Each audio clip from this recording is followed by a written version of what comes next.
स्वागत है हमारे खास कार्यक्रम वास्तु ज्ञान में और मैं हूं आपके साथ मोनिका क्रूवर। दर्शकों, किसी ने सच ही कहा है कि मुख्य द्वार किसी भी भवन की भीतरी संरचना का आईना होता है।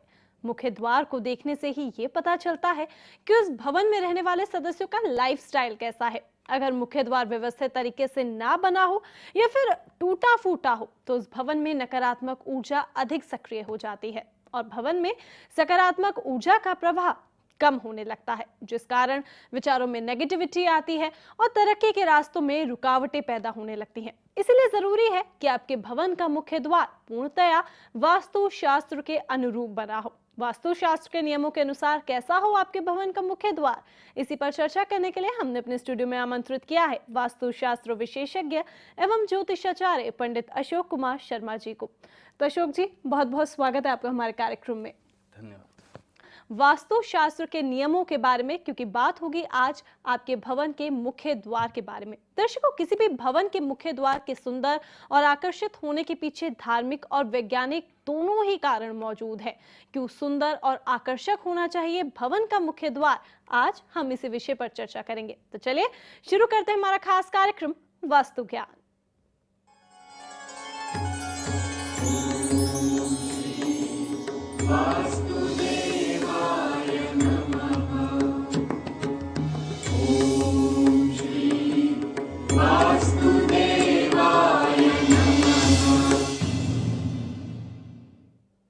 दर्शकों, कहते हैं कि मुख आदमी के व्यक्तित्व को दर्शाता है। अगर किसी का मुख सुंदर और प्रसन्नचित है तो सभी उसकी ओर आकर्षित होते हैं और उसकी प्रगति के रास्ते खुद ब खुद खुलने लगते हैं।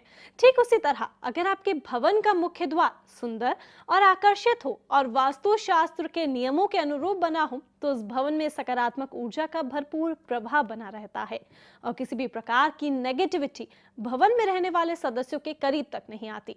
वास्तु शास्त्र के नियमों के अनुसार कैसा हो आपके भवन का मुख्य द्वार, अगले आधे घंटे तक हम इसी खास विषय पर चर्चा करेंगे वास्तु शास्त्र विशेषज्ञ एवं ज्योतिषाचार्य पंडित अशोक कुमार शर्मा जी से। और हमारा टेलीफोन नंबर लगातार आपकी टीवी स्क्रीन के नीचे फ्लैश होता रहेगा। आप इस नंबर पर हमें कॉल कर सकते हैं और घर बैठे बैठे जान सकते हैं भवन के मुख्य द्वार से संबंधित वास्तु टिप्स। तो चलिए शुरू करते हैं सवाल जवाब का हमारा सिलसिला। तो आचार्य जी, शुरुआत करना चाहेंगे हमारे कार्यक्रम की। जिस तरीके से आज का हमारा विषय है भवन का मुख्य द्वार, तो सबसे पहले तो यही जानना चाहेंगे कि वास्तु के नियमों के अनुसार कितना इम्पोर्टेंट है कि हमारे घर का जो मुख्य द्वार है वो सही दिशा में हो। इसका बड़ा महत्व है। उसके पीछे कारण भी है कि देखा जाए तो जो हमारा जो प्लॉट हुआ करता है उसमें हम 32 देवताओं का विचार किया गया। उसमें जो है 9 करके और एक परमशाही का मंडल बनता है जो 61 पदों का होता है या 81 पदों का या 100 पदों का हुआ करता है। तो प्रत्येक जो डायरेक्शन है, आपका पूर्व अभिमुख मकान है या उत्तराभिमुख मकान है, उसमें कुछ पद ऐसे होते हैं जिसको हम शुभ पद विन्यास बोलते हैं। उसी में अगर आपका मुख्य द्वार बना हुआ है तो वो आपके लिए उन्नति कारक भी होगा, सौभाग्य कारक भी होगा और उस मकान में रहने वाले लोग अच्छी उन्नति करते हैं, सुख समृद्धि के साथ रहा करते हैं। अगर वास्तु शास्त्र के अनुसार अगर आपने मुख्य द्वार नहीं बनाया है तो नाना प्रकार के कष्टों का सामना करना पड़ता है। इसलिए वास्तु शास्त्र के अनुसार हमें मुख्य द्वार वास्तु शास्त्र के अनुसार ही बनाना चाहिए।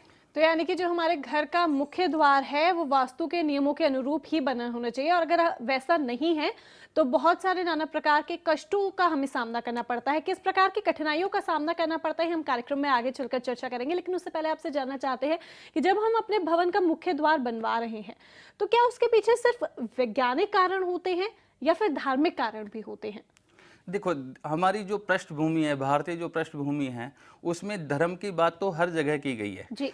बात क्या है कि जो वास्तुशास्त्र है उसमें भी हमारे 9 के जो 9 ग्रह हैं उन्हीं को इसका अधिकार दिया गया है और कुछ देवताओं को इसका अधिकार दिया गया है। जहाँ पर भी ग्रहों और देवताओं की बात आएगी वहाँ पर धर्म की बात तो अवश्यंभावी अपने आप ही बन जाती है। वैज्ञानिक दृष्टिकोण से भी अगर देखें तो पूर्व दिशा के मकानों को सबसे ज़्यादा अच्छा माना गया।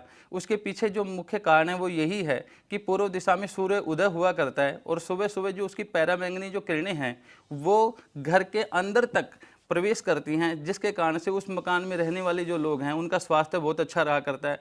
आजकल आप देखें तो अंग्रेज जो लोग हैं काफ़ी टाइम से आप देख रहे होंगे कि वो सन बाथ लेते हैं। सुबह सुबह का टाइम होता है, ये 11 या 12 बजे से पहले पहले का टाइम होता है। इसके पीछे हमारे ऋषि मुनियों का जो आधार था वो यही था कि पूर्व दिशा का अगर आप मकान बनाएंगे तो सुबह सुबह की जो पराबैंगनी किरणें से आपको बचत हो, आपका बचाव होगा और आपके लिए बहुत अच्छा जी, रहेगा।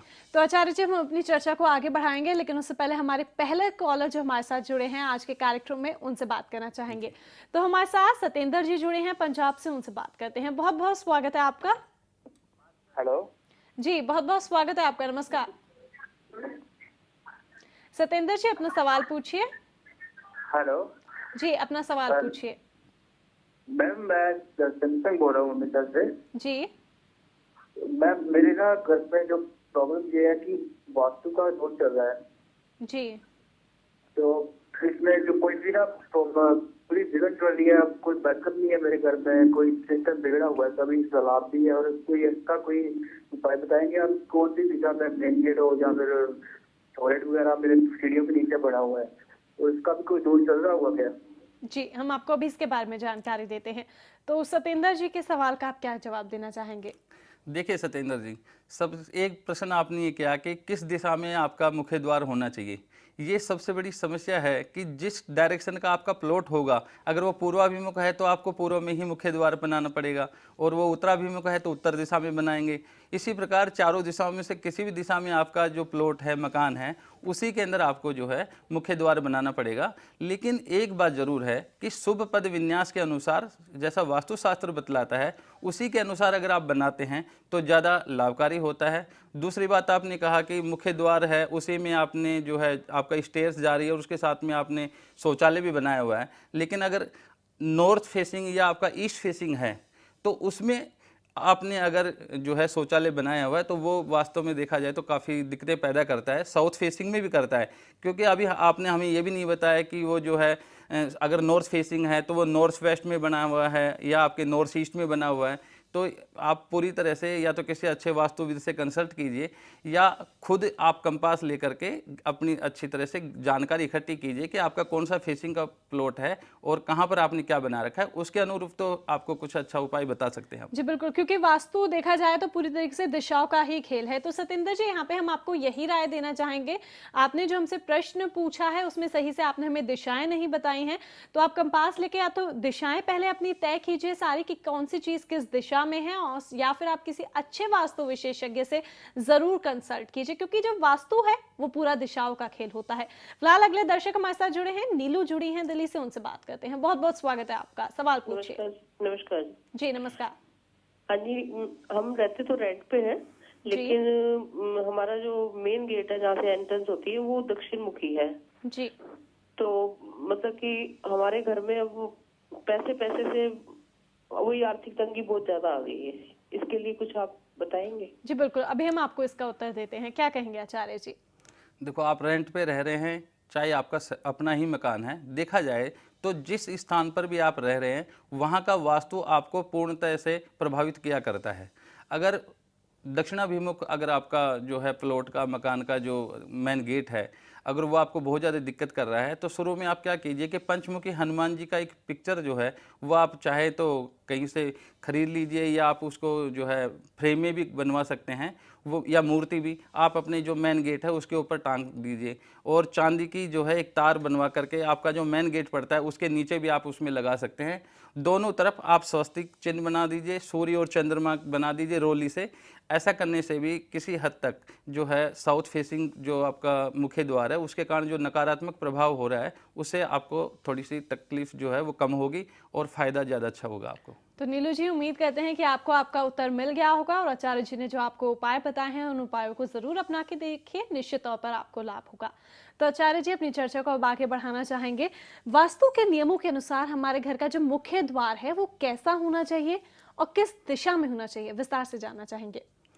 देखिए, मुख्य जो द्वार है उसके लिए अभी पहले भी बताया मैंने कि जो डायरेक्शन है आपका पूर्वाभिमुख है, तो आप क्या करें कि जितना चौड़ाई का आपका प्लॉट है, मान लीजिए हम 20 बाई 40 का एक प्लॉट है, 100 गज का प्लॉट है, जी तो जो 20 फुट जो आपकी चौड़ाई है उसके आप 9 पार्ट बनाइए, उसमें 2 पार्ट छोड़ करके 3 पार्ट तक आप जो है, जो बीच में जैसे मान लीजिए 20 फुट का था तो 9 दूनी 18, 2 फुट कुछ आ जाएगा।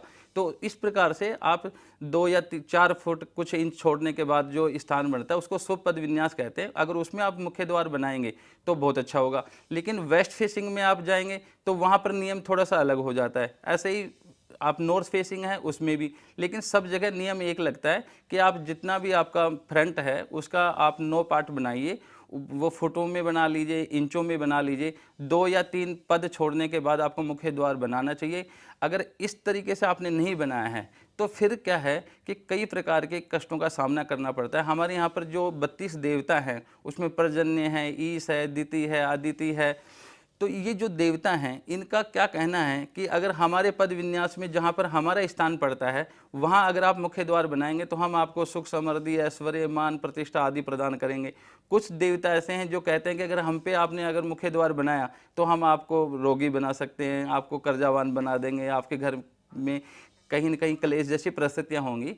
इसी कारण से ये सब बातें जो हैं वास्तुशास्त्र में बतलाई गई। और किसी भी डायरेक्शन का मकान क्यों ना हो, चाहे वो साउथ फेसिंग ही क्यों ना हो, साउथ फेसिंग को लेकर देखा जाए तो समाज में बहुत सारी भ्रांतियां हैं कि साउथ फेसिंग प्लॉट जो है वो हमेशा ही नकारात्मक हुआ करता है। उसके पीछे एक कारण ये है कि जो भी हम मकान बनाते हैं तो हमारा जो मेन गेट होता है वो हमेशा थोड़ा नीचा होता है और आगे जो हम कंस्ट्रक्शन करते हैं वो थोड़ी ऊँची होती है। हुआ क्या कि वास्तुशास्त्र कहता है कि जो साउथ फेसिंग है वो पृथ्वी तत्व का रहने का स्थान है और पृथ्वी हमेशा बहुत भारी होती है, इसलिए उसका ऊंचा होना नितांत आवश्यक है। अगर साउथ फेसिंग प्लॉट को भी अगर आप आगे से ऊंचा रखते हैं और आगे जाके 1 या 2 सीढ़ी के अनुसार अगर आप थोड़ा सा डाउन अपना फ्लोर कर लेते हैं तो उस मकान में रहने वाले लोग भी काफ़ी उन्नति करते देखे गए हैं। जी आचार्य जी, अब अगले कॉलर हम अटेंड करना चाहेंगे। आरके शर्मा हमारे साथ जुड़े हैं, चंडीगढ़ से हमारे साथ जुड़े हैं, उनसे बात करते हैं। बहुत बहुत स्वागत है आपका आरके जी। नमस्कार। नमस्कार जी। जी सवाल पूछिए अपना। हाँ आरके जी, सबसे पहले तो आपसे रिक्वेस्ट करना चाहेंगे कि प्लीज अपनी टीवी की वॉल्यूम बंद कर लीजिए ताकि आपका और हमारा संपर्क सही ढंग से हो पाए। ठीक है जी। जी हाँ, मैं चंडीगढ़ में यहाँ फ्लैट में रहता हूँ जी। जी चंडीगढ़ में ये 3 स्टोरी फ्लैट है हमारा जी। हम चंडीगढ़ से बोल रहा हूँ जी। जी जी बताइए, आगे अपना सवाल कंप्लीट कीजिए। हाँ जी, सोसाइटी का फ्लैट है, उसमें फर्स्ट फ्लोर पे रहता हूँ मैं जी। जो सोसाइटी का मेन गेट है वो ईस्ट, उसमें ईस्ट जी वो ईस्ट कोन में है और जो फ्लैट का फेस जो पड़ता है वो ईस्ट में है जी। और जो दरवाजा है वो पौड़ियों अंदर है वो साउथ वेस्ट में पड़ता है एंड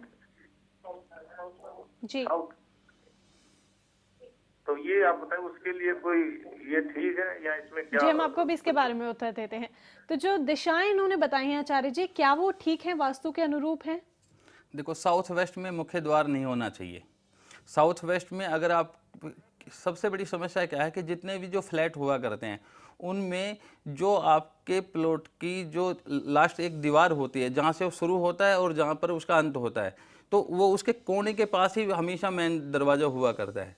इसमें अगर साउथ वेस्ट में अगर आपका दरवाज़ा है तो वो वास्तु के अनुरूप नहीं है। इसके कारण से क्या होगा कि कहीं न कहीं पति पत्नी में थोड़ा सा तनाव या परिवार में तनाव की स्थितियाँ बन जाती हैं, घर में झगड़ा या फसाद जैसी परिस्थितियाँ बनती है, बाहर के लोगों से भी आपका मनमुटाव बनना शुरू हो जाता है, चोरी होने की भी संभावनाएं होती हैं, हेल्थ की प्रॉब्लम होती है। उसके लिए भी आप जो है उपाय करना चाहें तो आप कर सकते हैं कि आप जो है एक पंचमुखी हनुमान जी का जो चित्र है वो आप अपने मेन गेट के ऊपर लगा दीजिए और चांदी की जो है एक तार बनवाकर आप अपना जो दरवाज़ा है उसकी जो दहलीज होती है उसके अंदर भी अगर लगाते हैं तो किसी हद तक आपको बड़ा रिलीफ मिलेगा। जी बिल्कुल। तो जो उपाय आपको आरके जी बताए गए हैं उन उपायों को कीजिए, निश्चित तौर पर आपको लाभ होगा। साथ ही हम अपनी चर्चा को भी आगे बढ़ाएंगे, लेकिन उससे पहले एक छोटे से ब्रेक का समय हो चला है।